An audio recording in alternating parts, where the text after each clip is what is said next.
had a bunch of people join, so I will get started. First of all, thanks very much for joining. So this is our effective pricing webinar. In case you haven't met me before, I'm Bethany. I'm the product evangelist at AppVentory, and I'm also a part-time digital transformation consultant. So the basis of the webinar today is very much around pricing for tech advisory. So I'm joined by Mark, and I will hand over to him in a moment. But Mark essentially coaches hundreds of accountants on getting their pricing right and therefore making them more profitable, and in many cases, doubling their profits based on better pricing. So Mark's going to cover a few topics, first of all, which is going to be around value versus hourly based pricing, how to price repeatable services versus ad hoc projects, and the value of the discovery and scoping process to feed into those kind of pricing models. So we'll be spending about an hour, about 35 minutes with Mark. Then I will be giving it a short demo on AppVentory and how it helps with the discovery process of tech advisory. Then we'll have questions at the end. So if any questions pop up in your brain throughout, please pop them in the Q&A box and we'll get to them at the end. I just need to unmute Mark by the look of it. And then I can hand over. There we go. Awesome, Mark. Thanks for being here. Over to you. Okay, thank you, Bethany, and thank you to everyone at AppVentory for inviting me to speak in this session. Yeah, a bit of a panic because I couldn't unmute myself, but I'm okay now. Right, so let's spend a few minutes on value pricing and how to value things like app advisory work. But let me first just start off with a very quick introduction to myself, in case you don't know who I am. I'm a chartered accountant from the UK, been in the profession since 1988, and I started my own accounting firm in '96. I grew that from no clients as a sole practitioner. I grew that up to from 0 to 200 clients in 2.5 years, which might sound impressive, but actually I was in a complete mess by the end of '98 because I had no systems in place. I had no idea how to price. I was pricing based on the hour, and I wasn't making money. And it wasn't until 1999 I discovered value pricing. I first met Ron Baker, who's a good friend of mine and mentor now, and he taught me value pricing. And that's when everything changed in my accounting firm.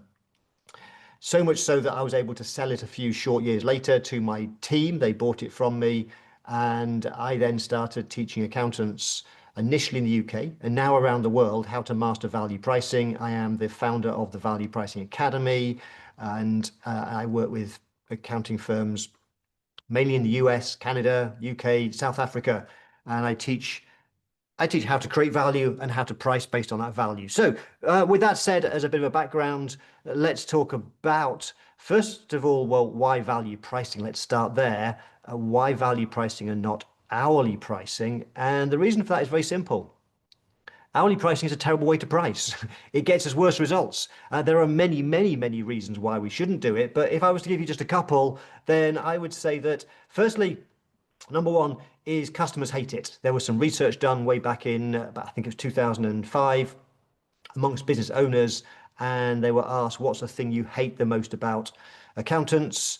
And the number one thing was surprise bills, which does not surprise me in the slightest, because when I'm on the receiving end of hourly billing, I hate it. Lawyers use it a lot. And so the conversation would go like this. If I'm hiring a lawyer to perhaps create a contract for me, I would say, so what's it going to cost? And they would say, well, we don't know yet, Mark. We haven't done the work. But trust us, we're a trustworthy firm of lawyers. We will log every hour, and at the end of it, we will send you an itemized bill listing the work we've done and the hours we've spent and the price. And I hate that. I've always hated it, because customers don't want surprises. They want to know the price right up front. So that's, if nothing else, that should be the one reason why you stop pricing based on the hour. But there are many, many more reasons.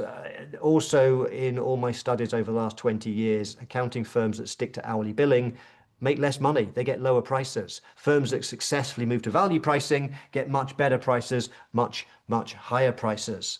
So hourly billing is not good for us. The clients hate it, so we have to make sure we value price. But what does that mean? Well, value pricing means that we price based on the value to the customer. But what's that? And this is why many people struggle with it, because value in itself is subjective. You can't touch it, you can't feel it, you can't measure it. And not only that, is the only person that can determine the value is the customer. So that makes it difficult. And that's why I think in the profession, many people still cling to timesheets and still based on the hour because they feel they can measure things, even though we're measuring the wrong things, that it feels like we're in some sort of control. No, we have to move to value pricing. It's a better way of pricing. And what I've found over the years, and I've been teaching this now since the year 2000, so 25 years, I've seen accounting firms getting sometimes double the price, sometimes 3 times the price, sometimes 4, and sometimes more by using value pricing techniques. So we want to make sure we switch to value pricing. Our customers prefer it anyway. And I think one of the best things about it is it's a fairer way to price because our goals are aligned with our clients. When we think about value pricing, what's the goal? The goal is to create as much value as possible, to make a bigger difference to the lives of our clients, to change their lives where possible. Because the more we can make a big difference to them, which is in their interest, the more that we can charge as well when we're pricing based on that value. Whereas hourly pricing, we are not on the same side of the table. Our goals are not aligned. If you want to make more money with hourly pricing, it's really, really simple. Just work slower. Work slower, put more time on the timesheet, and you can have bigger bills. But that's not in the best interest of the client, and I would argue that's unethical. So let's talk about value pricing and how we do it. And let's talk about it in the context of advisory services. And we'll also talk about advisory with setting up things like apps. So really there's a process that we want to go through. And really this process, which I'm going to talk through with advisory, is really the same with everything, with a few little nuances. So first and foremost, the first thing we should do is recognizing that our goal is to create as much value as possible.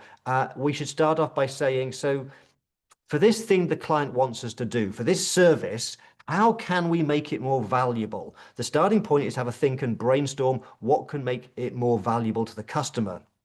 And I would argue that everything you currently do right now, whether it's traditional compliance, tax returns, bookkeepings, or advisory, whatever it might well be, there's always more stuff that you can do to create more value, to create a better service. So let's start with that. Let's create more value for the customer. And that involves brainstorming, or we can use tools like ChatGPT AI to help us with that process. The more value we create, the better we solve their problems, then we're going to get a better result for them and we're going to have higher prices. So that's the first thing. Let's create more value. Second thing we want to do is think about creating different choices or different options. One of the things that's at the heart of value pricing is that everybody values things differently. And that creates a bit of a challenge because if everyone values things differently, that means we have to price everybody differently. And the difficulty people have with value pricing is, as I said, value pricing is determined by the customer. As my friend Ron Baker says, value is in the hearts and minds of customers. And they're all different. They all value things differently. We cannot price 2 different customers the same price because they value things differently. We have to give individual prices. The question then becomes, though, how do we know what somebody's willing to pay? How do we know what somebody values something at? And the answer is we don't know. We have no idea. They're all different. And so we have to use various techniques. And the one that I always recommend you start with is a form of price discrimination, which is creating packages. I call it menu pricing. And I recommend you start with creating 3 packages. Think of it, if you like, as the bronze, silver, gold. Don't use that language. It's lazy language. There's better words, but I think you know what I mean when I say create bronze, silver, gold. And that's everything. If it's a tax return you're offering, give people a choice of 3 packages, a bronze tax return, a silver, and a gold. Talking about advisory work, same thing. Give people different choices. Why? Why? Well, first, because customers want choice. Everyone's different. They want to feel that they can choose the one that they feel is right for them, that's most appropriate. So customers want choice. Secondly, we should do it because it works. It works incredibly well. If you look at the most successful and profitable companies on the planet, they all do it. If you think about Apple, if you go to their website right now to buy an iMac computer, you will see they will give you a choice of three because it works. If you go into the most successful coffee shop on the planet, Starbucks, to buy a latte, you will see they give you three choices: the tall, the grande, the venti. You will see this everywhere. And over the last decade now, you've seen it everywhere in the SaaS industry. Every software company gives choices. Why? Because it works. So why does it work? Well, there's a lot of reasons, but at the heart of it is everybody's different. If you only offer one choice, one package, I can guarantee that's the wrong price, because the probability of that price, if you're doing an app advisory service and you offer a price of $500, that's the wrong price, because the probability that the client you're talking to is willing to spend that exact amount of money, that's the exact amount, the maximum willingness to pay, is so remote, it's pretty much impossible. The figure that they're thinking in their mind, in their subconscious of what they're willing to pay is either higher or lower. And if you have a single fixed price, then you're going to lose out, because if their number is lower in their mind, you're too expensive, they won't buy. If their number is higher in their mind, when you reveal your price, they'll say yes. Great, but they would have paid you more money. So we have to give people different choices. We have to give people different options because we don't know how much they're willing to pay. If you only offer one choice, you are leaving money on the table. We have to give them different options. If there isn't a higher priced package, you're not giving them the opportunity to pay you more money. And then we start to think about some of the psychology and what we learn from the behavioral economists. And the reason I always recommend start with three choices, the bronze, silver, gold, if you like, it's sometimes called the Goldilocks pricing. The reason why we start with three is because we learn from behavioral economics that we are risk averse. As humans, we are risk averse. And what that means is that when we are faced with three choices, most people, not everybody, but most people gravitate towards the middle option. They choose the middle one. And the reason why they do that is because it feels the safest. It feels the safest because if a customer's faced with three choices and they buy the cheapest option, there's always that little nagging doubt in their mind, that risk that if they buy the cheapest one, it won't quite give them what they want and they waste their money. If they buy the most expensive one, again, there's that nagging doubt in their subconscious, the risk that they may end up paying more money than they need to. The middle one just feels safer. And so what we find in general is that when we create different choices, most people do go for the middle. There's actually some science, it's about 60% of people. If you are getting 60% buying the middle one, you've got your pricing about right. Interestingly, in the accounting profession, because of the types of customers we have, which are not representative of the population as a whole, we serve business owners, entrepreneurs. And what you will likely find is that when you look at the cheapest package and the most expensive package, you will often find that more people buy your premium than they buy your cheapest. And the reason for that is because in society, there are premium buyers. And it's roughly about 20%. And I know I'm one of those. And you will have them in your client base. I'm going to guess approximately 20% of your clients are premium buyers. And what they want is they want the best. They want the best. And for a premium buyer, when they're looking to buy something, the things that they value that more than other types of buyers is the experience. They value the personal touch. They value the 24/7 support, whatever it might well be. Yes, they want the product, the service for sure, but premium buyers also want they value the brand. They value how easy you're going to make their life. And so we want to make sure that, given that we have those in our society, in our client base, we want to make sure that when we're creating value, when we're building our packages, we are thinking about our premium packaging and thinking about how we can make life so easy for those premium buyers. And when we do, they're going to choose those packages. So we have to create different packages for every service that you offer. So then what we do is step three, the third thing to think about. So first of all, number one, remember, we want to create more value. What more could we do to help the client get a better result? Then we want to give them different choices because people love choice. They want to feel they're in control of the process. And then number three, and this is critical, is we then need to make sure that we communicate the value with clarity. Because if the client doesn't understand the benefit to them of what you are proposing, of what you're doing, then any price will seem too expensive. If you've had people say to you in the past when you've revealed a price, that's a bit expensive, the reason they say that is because, and it's not because you're too expensive, because you are almost certainly not, you are probably too cheap. The reason people say that's expensive is it's a knee-jerk reaction when they don't understand what's in it for them. They don't see the value, they don't see the benefit. And that's our fault as a profession because we've never been very good at communicating value. And I would suggest to you that in this whole vast area of value pricing, the single most important thing, the most critical skill is how do we communicate value? And there are many techniques we can use. For example, we know that people are more motivated by the avoidance of pain than they are by the attainment of gain. Marketers find this, for example, with headlines. When they test headlines, pain avoidance headlines tend to outperform. So that means that what we have to do in our communication is really build up and highlight the pain that they are experiencing right now and the pain they will continue to experience if they don't use your solution. So we certainly want to make sure we communicate pain. The other thing that we want to communicate is the end result. What will their life look like afterwards when they buy your service, your product? What will their life look like? We want to paint a picture of that.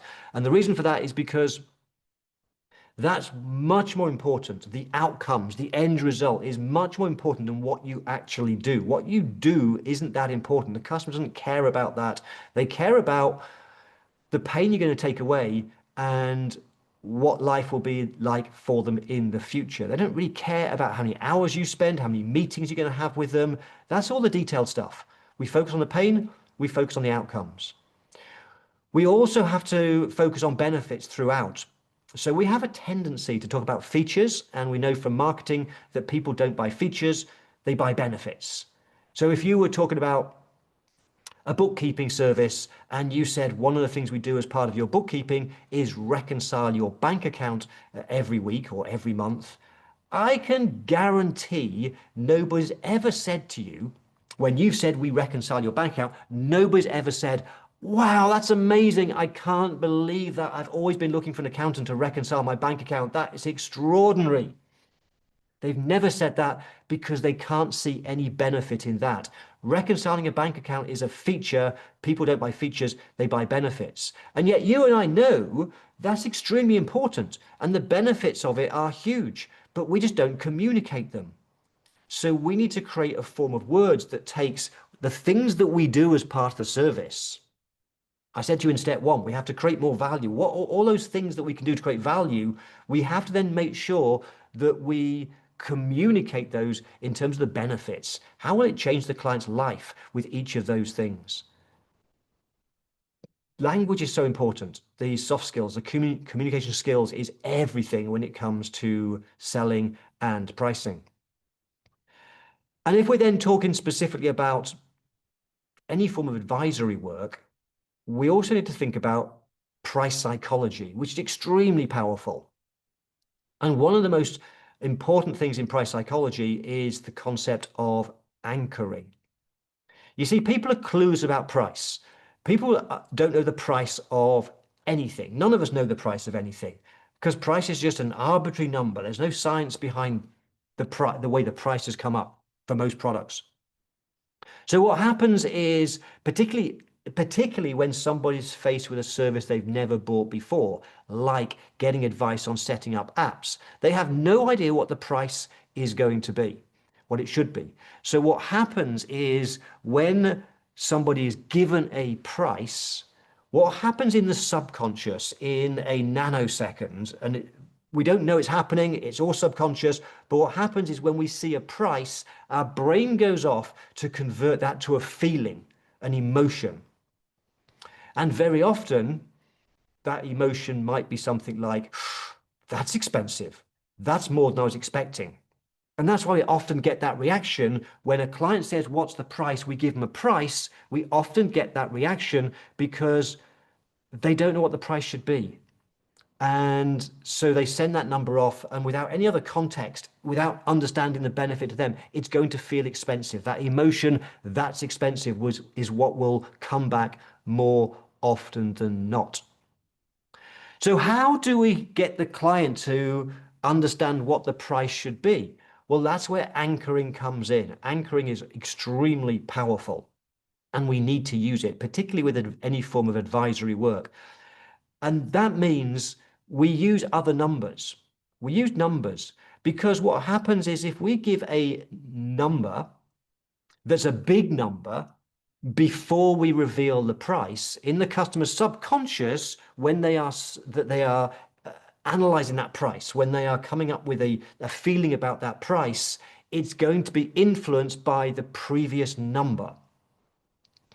In the world of price psychology, it's been demonstrated that it almost doesn't matter what that number is, but there are some really simple things that we can do that make some logical sense. So when we're talking about advisory, one of the things we should always do is try to quantify wherever possible. Quantify, for example, the benefits. So if you're talking about helping them with their tech stack, then come up with some numbers. What difference could that make to them in terms of the hours they might save, in terms of the costs they might save, in terms of the extra revenue they could potentially generate? Let's create some numbers and let's share those numbers. And as part of your communication process, you want to share those numbers before you reveal the price. And ideally, share at least one number immediately before you reveal the price, because that's going to impact on their perception of what the price should be. So that's anchoring, and you should do that every time you are having a pricing conversation. So that's the 3 steps to think about when you are pricing your services. When you're pricing any advisory service, you want to think about how to create more value, how to give different choices, different packages, and then some techniques to communicate the value. And one of the things I always advocate in the Value Pricing Academy is that we should create systems for doing all of that, systems for communicating value. And in the case of communication, that's scripts, that's the words that we use. When we think about systems, scripts are some of the most powerful systems that we can create. If we think about McDonald's, one of the most successful scripts ever is what they say when you ask for a burger. Would you like fries with that?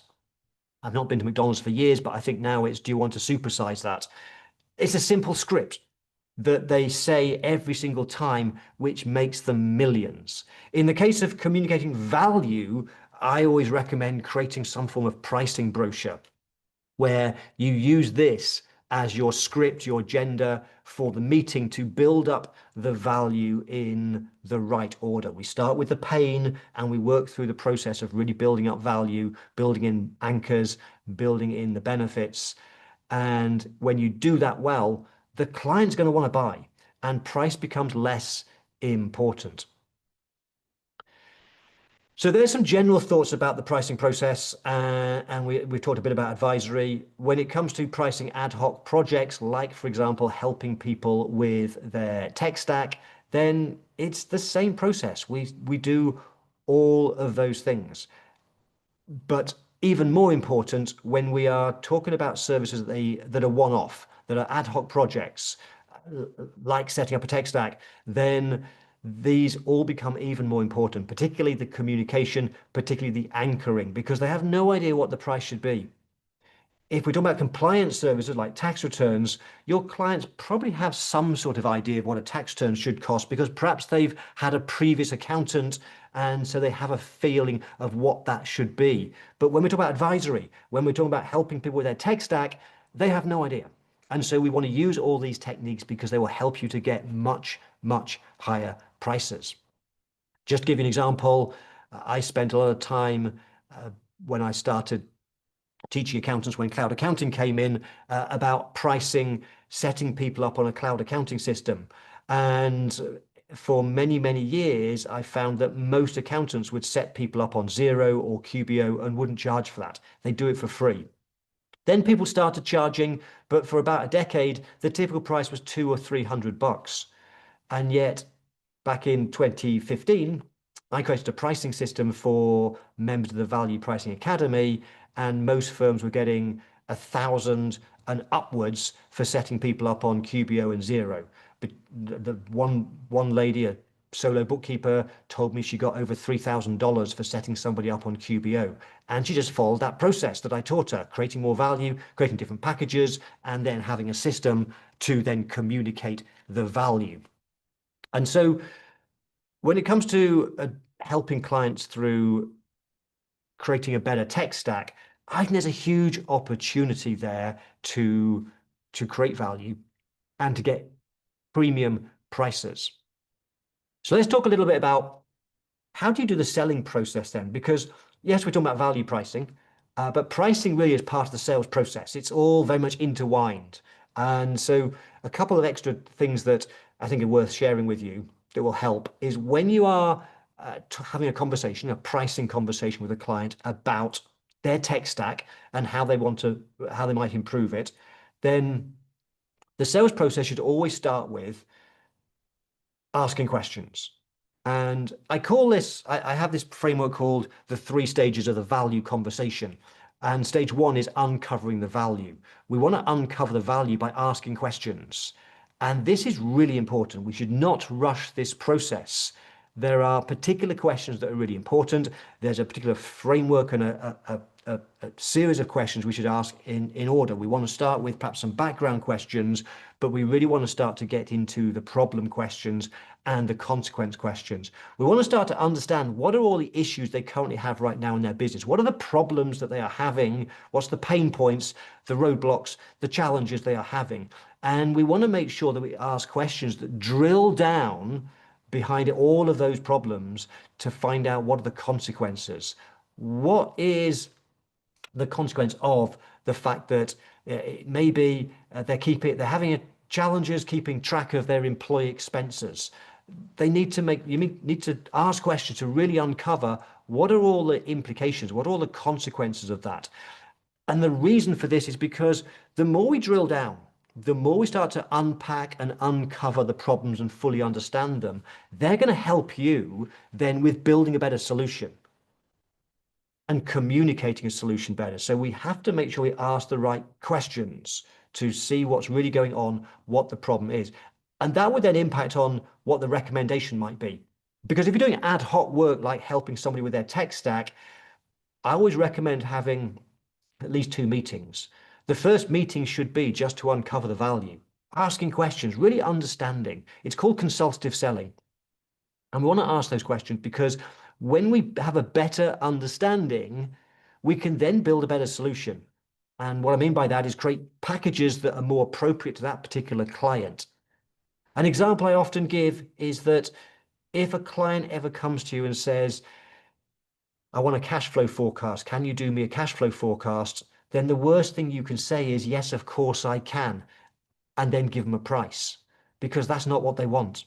Nobody wants a cash flow forecast. Nobody cares about a cash flow forecast. I've never gone into a business and in their reception area, nicely framed on the wall, is their cash flow forecast. Why? Because there's no value in a cash flow forecast. Nobody wants a cash flow forecast. The reason they ask for one is because it's what it's going to do for them, the problem it's going to solve. And so if somebody says, I want a cash flow forecast, we have to ask more questions. We have to figure out why. And why is a great question. We can keep using the why question throughout, because the more we understand what's really going on, what's driving that need for something, then that's going to help us come up with better solutions to their problem.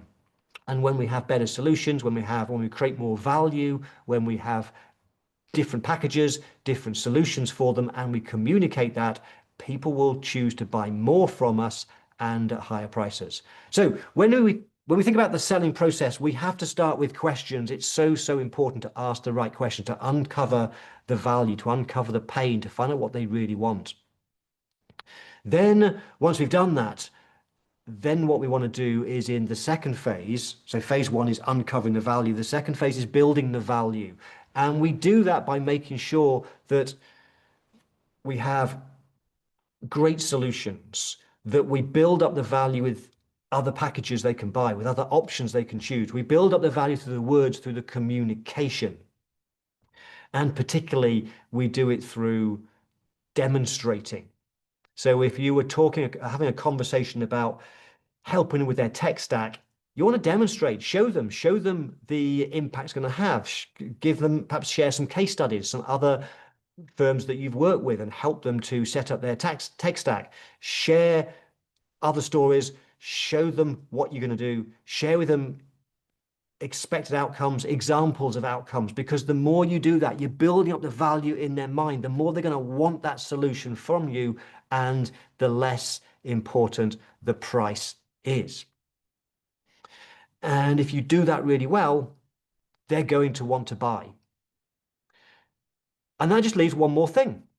And that last thing is when they're ready to buy, they're then going to ask the price. And we always deal with the price last. So in the pricing conversation, I mentioned the three phases. We first of all uncover the value with questions, then we build up the value, and then in the third stage, we capture the value. And we do that by capturing the value in our price.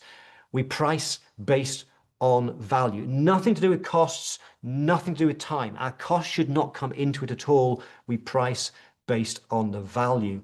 And this is where there's a huge opportunity to get premium prices with any form of advisory work. But how do you do it? Well, when you price based on value, you must have the pricing conversation with the client. Please never, ever, ever say to the client when they ask the price question, say, let me go away and write a proposal and I'll send that to you by email. That's a crazy thing to do because you lose control of the process. You need a system of pricing in front of the client. Members of the Value Pricing Academy use my effective pricing software and use it to get much higher prices, including using it for app setup.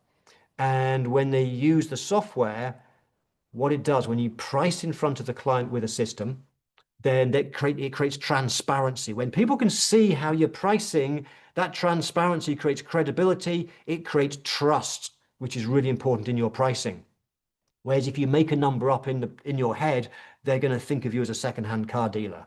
So we want to create transparency and trust and credibility. We want to involve people in the pricing process, because when you give people choices and they get to pick things and choose things, what happens, the psychology is that the more somebody is involved in the pricing process, is they ending up with higher prices. Also, when you price in front of a customer with a system, you can deal with objections there and then. If they say that's expensive, we can do something. We can change the package. You can't do that if they're sat in their office reading your proposal with objections, because you've lost control.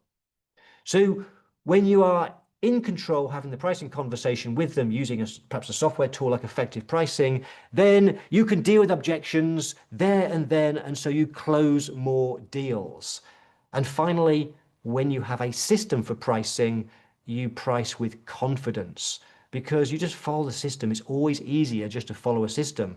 Without the system, in your head, you're going to be thinking, I don't know what to price. What should I price? Should I go for this figure or this figure? And we start to panic and do a really bad job.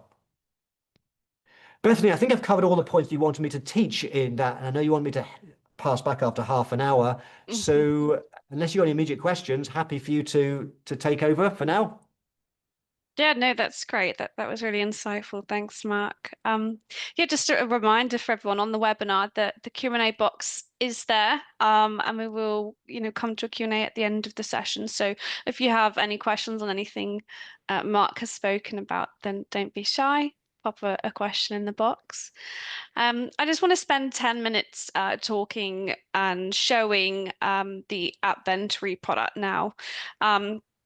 I think where you were talking about the context of tech advisory and these more kind of project-based services, you, Mark, were talking about, first of all, uncovering the value in the conversation and the problems, and then moving on to the solution.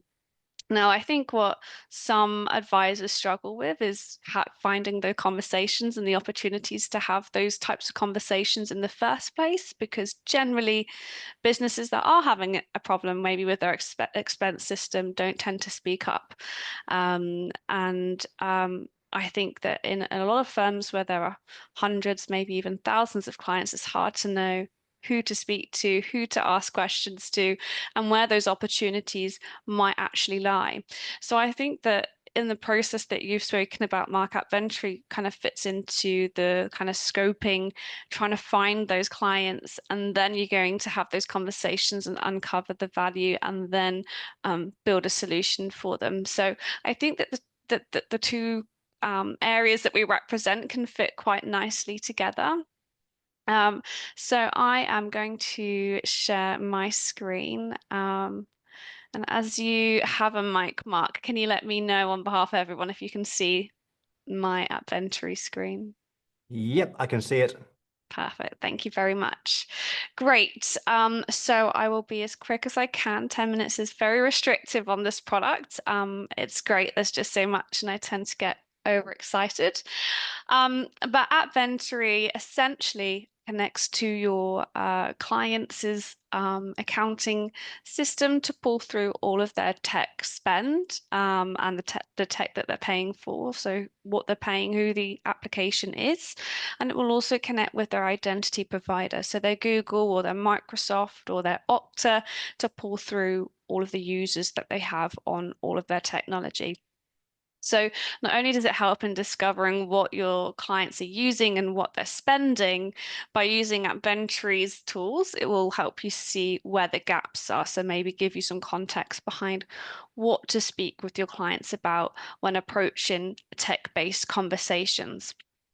So first thing I want to, I guess, show you would be when you would initially set up AppVentory, you would create your app stacks. So for particular types of clients that you have, you might have preferred apps that you like to see them using, and perhaps preferred apps for you to be implementing or advising on. So as an example, I have here an e-commerce app stack for startup businesses. So it's a business up to 500,000 turnover, under 10 employees. And these are the apps I'd like them to use. And if I just click next, you see I can start to define what I'm charging to implement these systems, any kind of support fee that I'm charging monthly for these, and then what margin I can make from on charging these apps. Okay. So when you set up your clients in AppVentory, you assign each client an app stack, obviously dependent on the parameters that you set here. And then AppVentory will show you which of the apps within those app stacks they aren't using, but that you would typically see or want to see them using based on your preferences, your expertise as an advisor. So I just want to come to the practice overview screen, and this is where you're going to get immediate highlights on who to talk to and what to be talking to them about, so you can start to have the conversations and uncover the value, uncover what's important to them, and where there might be an opportunity to provide these advisory services. So this is my test account in here. This is my kind of practice version specifically for advisor users. And I can see that my total revenue opportunity, so this is for providing support services and on charging subscriptions at a margin, is $32,000. And my project opportunity, which is tech implementations, is $82,000. And then I can see this broken down by app stack or my tech stacks that I created. So I know that I have 3 e-commerce clients here that have an estimated margin opportunity of $144 and an estimated support fee of $2,800. And I can click into that, see who those clients are and what those opportunities relate to. Again, if I go to my client's screen, I can start to see this in a lot more detailed information. So if I look at Purple Dot Products as a client of mine, they're a construction client. They've got an app stack assigned. And from that assigned app stacks, I can see which apps they don't actually use. So within an app stack, you would define whether each system is required, encouraged, or suggested, and you can see which they're missing. So in this app stack, I have set that anyone assigned this app stack is required to use Pixie, is required to use Zero. But in this case, because they're highlighted, my client isn't using them. So it gives me a great opportunity to speak with the client, find out what they're using instead of these systems, if anything, how they getting on, asking the open questions and seeing if there's an opportunity to be providing these kind of tech advisory and tech implementation services. So it gives you a lot of context. Now, if I just slide my slider across the screen, you can also see, based on these missing apps, what the potential project opportunity is. So based on what you set, you charge for implementing each of these systems, there's $9,000 potentially up for grabs for your firm for just this one client. And then a $194 in recurring revenue for offering a monthly support package and on charging any subscriptions to that client. You will also see for your client any problematic apps. Again, a great big red flag saying you need to call your client. There's some issues here. Problematic apps being systems that are desktop based, systems that have a high cost per user. So you set what the kind of limit is on that. And any systems that have a poor reviews. So again, you set whether it's 3-star or lower, and those reviews are by your clients and their staff, as you'll be sending surveys round to all of the users to understand what their thoughts and feelings are about the systems in use at the company currently. So yeah, there's definitely a lot more I could be running through, but we are very limited on time. So just to give you kind of a run through the dashboard and a couple of the widgets that I really like, you'll be able to see the biggest opportunities at a glance, your top 3 apps by the recurring revenue opportunity. So my biggest opportunity in terms of providing support to clients right now is for clients that should be using Simpro. My biggest project opportunities right now are the 11 clients that should be using Shopify but aren't. And there is a $20,000 up for grabs if all of them were to be using it and having that implemented by me as their advisor. So a really great system to not only understand, where the opportunities are, but just to give you the context and information you need to kind of start that conversation with your clients about what they're doing with their technology currently, what their thoughts and feelings are on that. And by using the system, giving them the ability to send surveys to staff to really get to understand, where those problems might be or where things could be done better or where systems could be integrated or maybe consolidated if there are too many apps in the business doing the same things. So as I said, that's very, very limited demo, and I would love to, of course, go into a lot more detail. So if any of that is interesting to you and you would, of course, like to learn more about AppVentory, then please feel free to reach out to me directly and I can make that happen. So that's it from me. If you have any questions at all, then please pop them through on the Q&A box now. Otherwise, that will be the end of the webinar, unless you have anything more to say, Mark. No, I think it was a fascinating demonstration and some impressive stuff there. I think when you combine what you do with understanding how to value price it, I think there's a big opportunity for firms helping clients with their tech stack. Yeah, definitely. It's a really awesome product. I'm A little biased, but I love it. Great. Perfect. And Mark, where can people connect with you? Best place, I think, is firstly go to the website, which I can't put links in the chat, unfortunately. I can put links to you, I think. I did have Okay, a couple of links together. So I have lots of free resources, particularly around value pricing, that people can access via the website. And I can show that in a second, but I'll just put the links in the chat to you, and then perhaps someone can forward them on. So let me just pull up the website because there's free resources here that I'm happy to share. If you go to the website and you go onto the tab that says free resources, there's a whole bunch of stuff that I've created around value pricing. There's also a tab for effective pricing if you want to find out more about the pricing software. And yeah, so much more stuff. So have a look around the website is my recommendation, and check out the free resources I've got. perfect. I have just put the URL in the chat to everyone, so feel free to click on that, guys, if you'd like to learn more. And yeah, any questions come through? No, that's all. We've got a quiet bunch today. Cool. All right, thank you very much, Mark, for that. That was really, really insightful. And yeah, I'll definitely be taking a look at some of those resources because I did learn a thing or two today myself. So thanks very much for joining, for sharing that. Thank you. And thank you everyone for listening. Bye for now. Perfect. Goodbye.